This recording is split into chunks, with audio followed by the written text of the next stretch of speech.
मिरज तालुक्यातील बेडग येथे वृद्ध दाम्पत्याच्या घरात चोरी झाल्याचा धक्कादायक प्रकार घडला। यामध्ये सोन्याचे दागिने व काही रोख रक्कम व साड्या अज्ञात चोरट्यांनी लंपास केल्या। बेडग येथील शिंदेकुडी वस्ती येथे दत्तात्रय उमाजी पाटील वय वर्ष 62 हे व त्यांच्या पत्नी छाया हे दोघे जण घरात झोपले असता मध्यरात्री 2च्या सुमारास अज्ञात चोरट्यांनी त्यांच्या नव्या स्लॅबच्या घरातील तिजोरीतून सोने व रोख रक्कम, साड्या व चांदीची भांडी लंपास केली।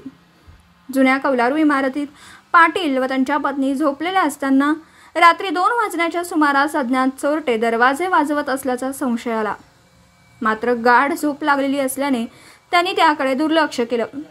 यानंतर चोरट्याने कौलारू दरवाजातून कडी काढून नव्या खोलीत प्रवेश केला आणि यावेळी कपाटातील सुटकेस शेजारील कॅनलवर आणून टाकून यामधून किल्ल्या घेऊन पुन्हा तिजोरी उघडत गंठण, कानातील रिंगा, चैन, अंगठ्या, चांदीची भांडी व 4000 रुपये रोख रक्कम तसेच काही महागड्या साड्या लंपास केल्या।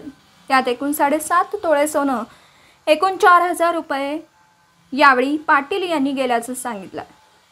चोरी करत असताना शेजारील कुटुंबाच्या दरवाजांना अज्ञात चोरट्यांनी बाहेरून कडी लावली होती। सकाळी उमाजी पाटील यांच्या पत्नी छाया पाटील उठल्यानंतर चोरीचा प्रकार उघडकीस आला।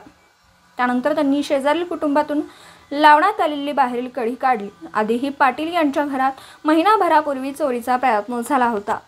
आज घडलेल्या चोरी दरम्यान परिसरातील अन्य 4-5 घरांमध्ये चोरीचा प्रयत्न या चोरट्यांनी केला आहे। चोरीची घटना समजताच मिरज ग्रामीण पोलिसांनी घटनास्थळी धाव देत पाहणी केली आहे।